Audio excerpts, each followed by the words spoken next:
Hello, welcome back to the Bearded Christian Hillbilly channel. My name's Scott Langrel. Written a few books here and there. Got a new one out titled Pastor. Wanted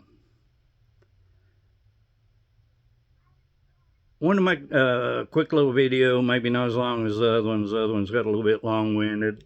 I can tend to be long-winded when I get into a subject I'm passionate about. But since I've actually more than doubled my amount of subscribers since the second video. I think I had 2 then. I got 5 now. So onward and upward, slowly but steadily.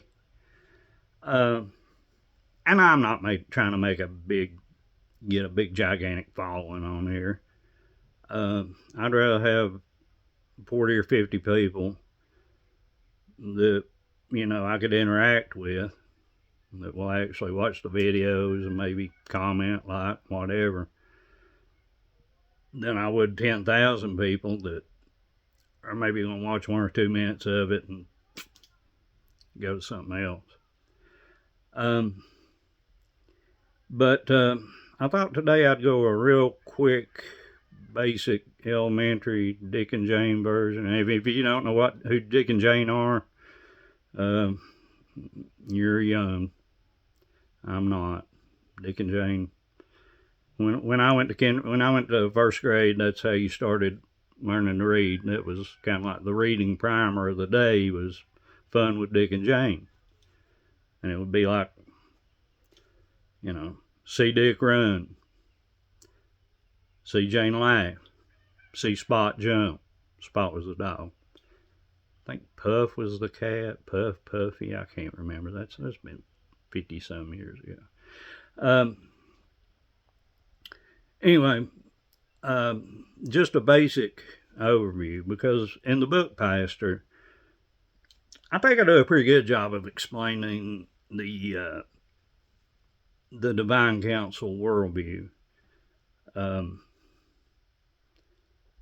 But it's mostly, it's within the confines of a fictional format within a novel.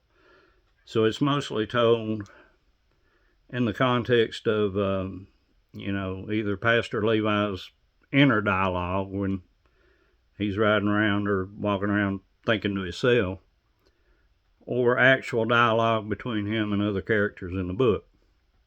So it's kind of spread out over the book. And I wanted to make a real quick video to try to just put down the very basics of it. Now, Dr. Michael Heiser, that's kind of famous for really putting this all together, he said that the moment that really opened his eyes was when he read the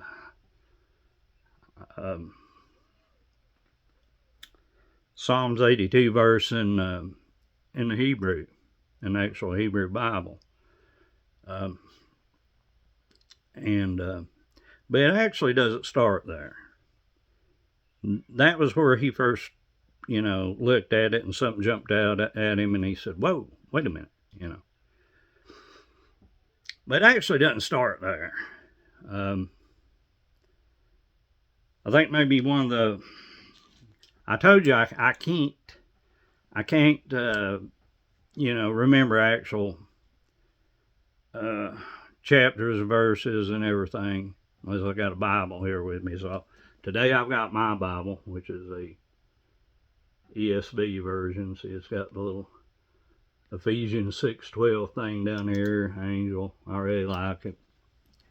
I like the ESV, the English Standard Version.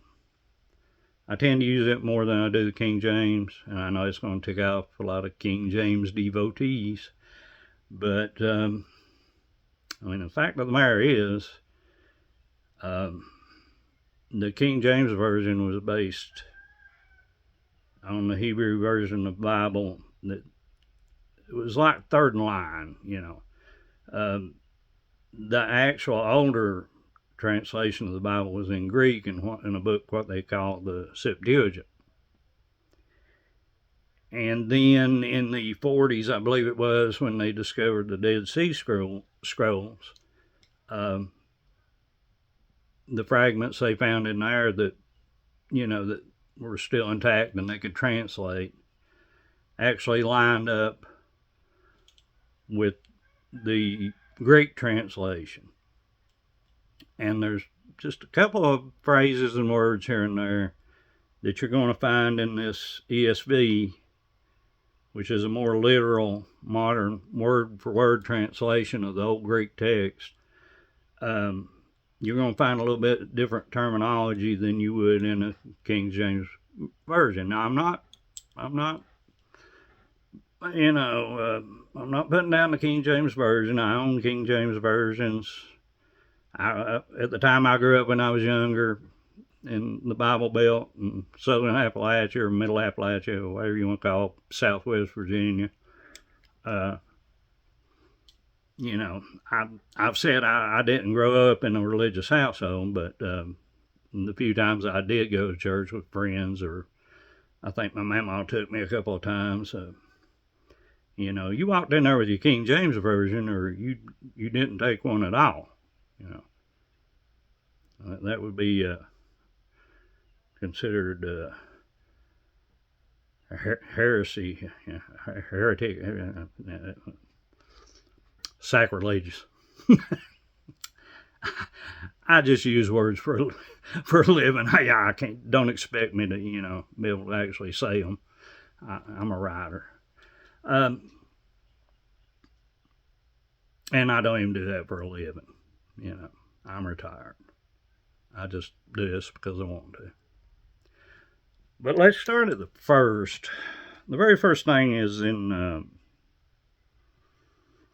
Genesis chapter 6. And that reads in my Bible, "When man began to multiply on the face of the land, and daughters were born unto them, the sons of God saw that the daughters of man were attractive, and they took as their wives any they chose. Then the Lord said, My spirit shall not abide in man forever, but for his flesh, and his days shall be 120 years. The Nephilim," remember that word, Nephilim, "were on the earth in those days, and also afterward, when the sons of God," remember that too, "came into the daughters of man, and they bore children to them. These were the mighty men who were of old, men of renown." Now, in your King James Version,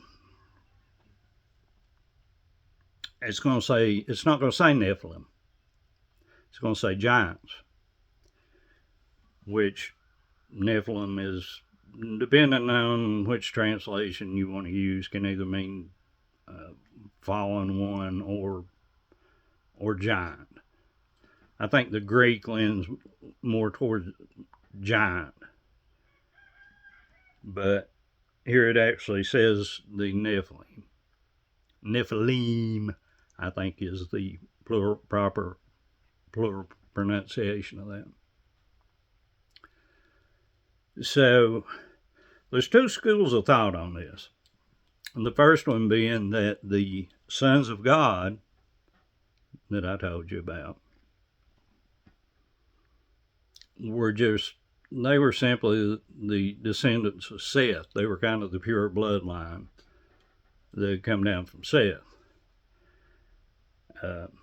Kind of righteous, more priestly people, and they started intermingling with the common folks, these other people out here, pagan tribes or whatever.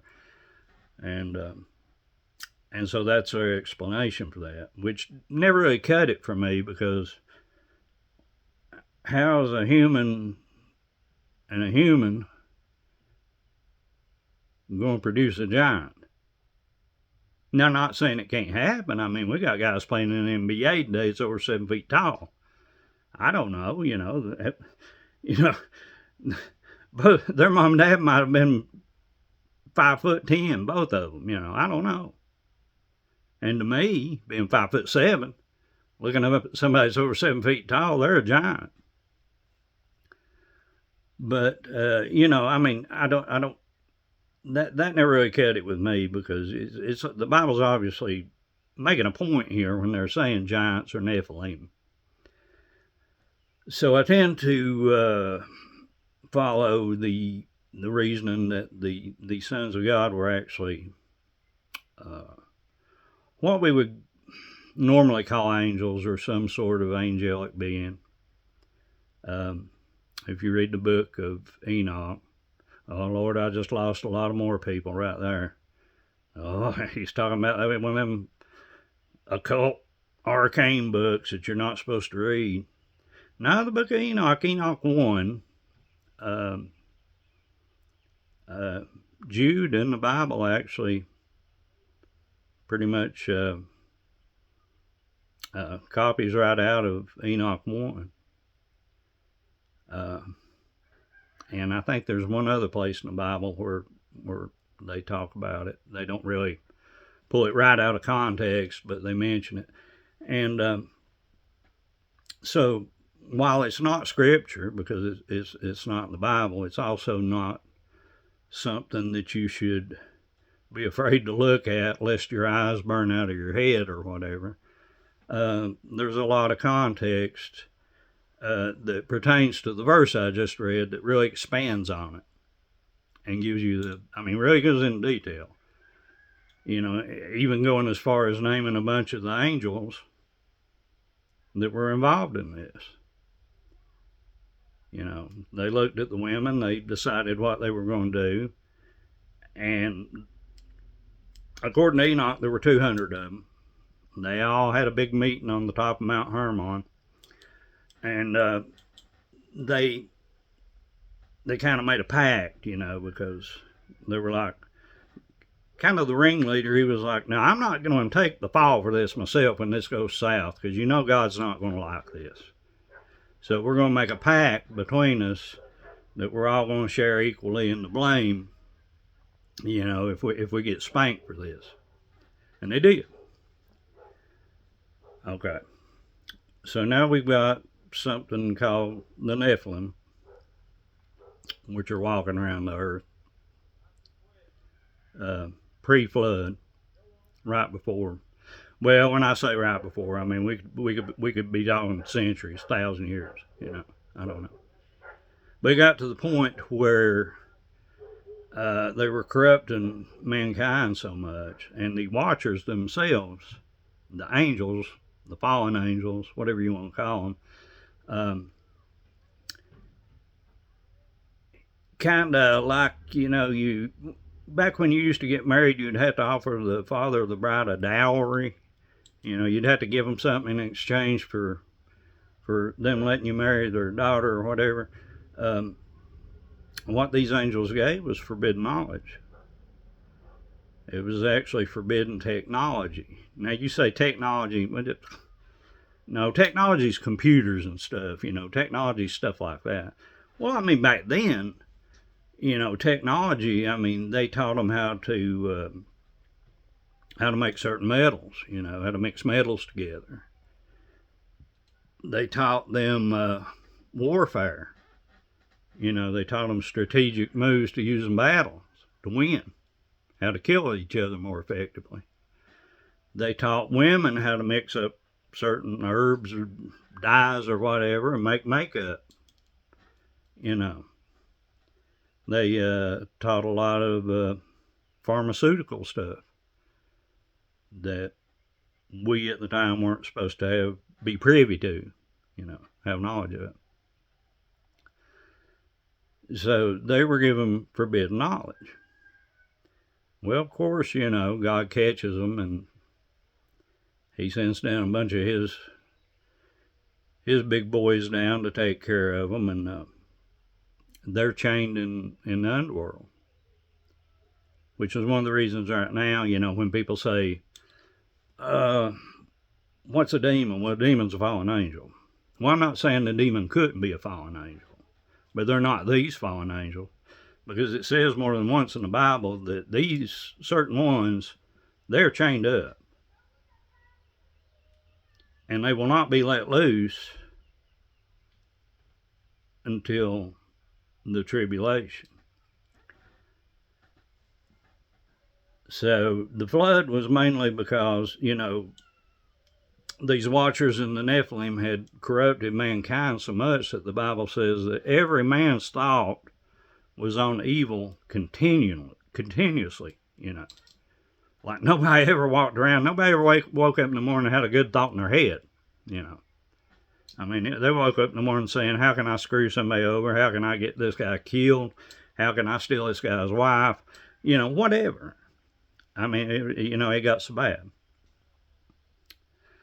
Then the next part that you need to go to before we get to the Psalms that Dr. Heiser talked about, because this is really where it starts at, is in Deuteronomy. Hope I got that right, Bubba. He's always on me because I'm always pronouncing that word. I'm mispronouncing that word. You know how there's certain words you just can't say? I'm always like Deuteronomy or something like that, Deuteronomy. In Deuteronomy, let's see, where we at? Chapter 32, verse 8. Okay, now this is talking about after the Tower of Babel, when God scattered all the people, gave them different languages, made all the nations, different nations. It says, when the Most High gave to the nations their inheritance. Now, what does it mean by inheritance? Well, let's find out. When he divided mankind, he fixed the borders of the peoples according to the number of the sons of God. Now, here again, your King James is going to say the sons of Israel, which makes no sense, because the Tower of Babel happened in Genesis 11:1 starts the story of the Tower of Babel. Well, Israel isn't even really a thing until Jacob wrestles with God, or the angel of God, throughout the night, and he is, in the morning, God says, your name will no longer be Jacob, your name will be Israel. Okay. It's really the first time Israel shows up. That's in Genesis 32:28. That's on up the road. So Israel was not a thing.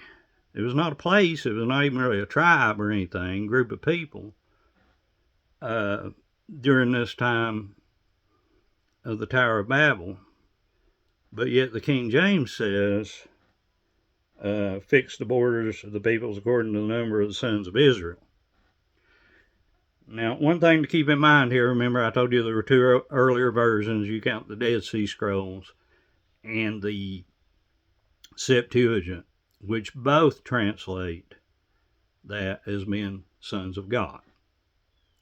Now, throughout the Old Testament, sons of God usually means one thing, and that's some sort of angel, heavenly being, okay? So we've got here inheritance. What does inheritance mean? Inheritance means that when God divided all the nations, maybe I ought to finish this. I don't think I finished it. According to the number of the sons of God. But the Lord's portion is his people, Jacob, his allotted heritage. Jacob, Israel. Okay.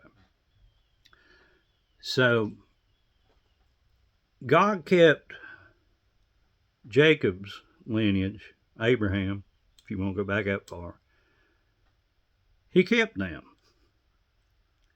Now to all these other nations out here, all these other people, he's saying, okay, modern terms, we're taking a break, okay?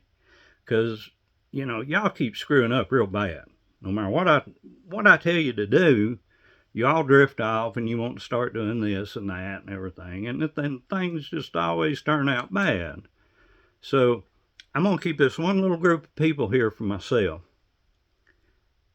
And I am going to give you your own little lowercase g gods that are going to watch over, they're going to be over your specific nation. And where do these lowercase g gods come from? Well, they come from God's Divine Council. In other words, he's telling members of his Divine Council, okay, what you're going to do is you're going to go over here, over this certain nation, Egypt, whatever, you know, and you're going to be the kind of, you're going to kind of be my placeholder. You're going to watch over them. And God expected them to keep them in line, keep them righteous, so he could eventually bring everybody back into the fold. Whole plan, right? Well, it turns out that quite a few, if not all, of these, let's call them principalities, which were actual, real, heavenly beings, Elohim, they got to like being worshipped. And so they started to rebel against what God told them to do. Now, there are consequences to this. And that's what brings us to Psalm 82, where Dr. Heiser first saw this pop out at him. And Psalm 82 says, God has taken his place in the Divine Council. Okay. In the midst of the gods, lowercase g, gods, he holds judgment. Now, why is he holding judgment? Because they went out here and screwed around and messed everything up.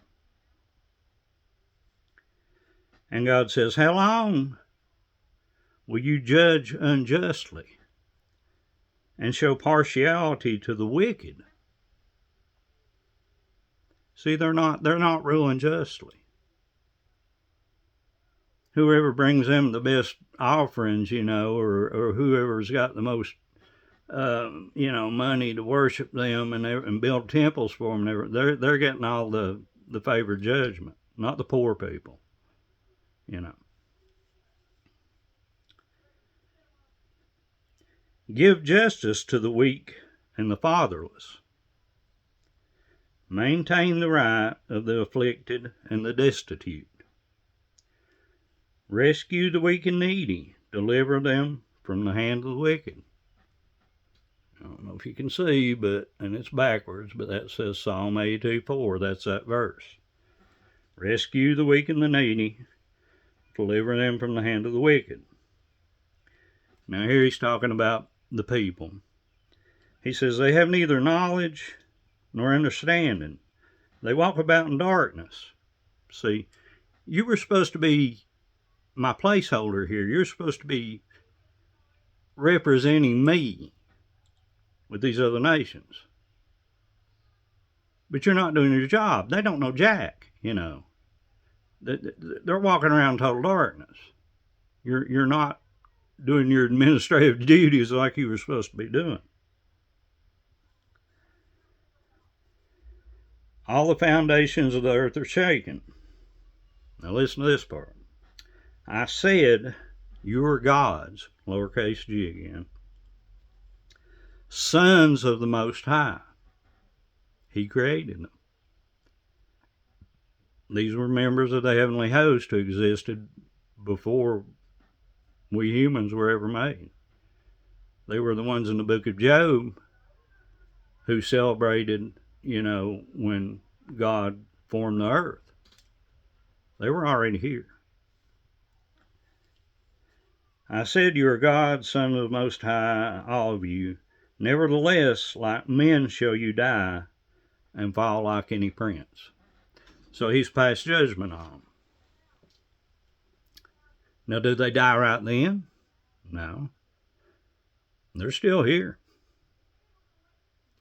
Now, when Jesus comes along and dies on the cross and is resurrected, he takes most of that power away from them.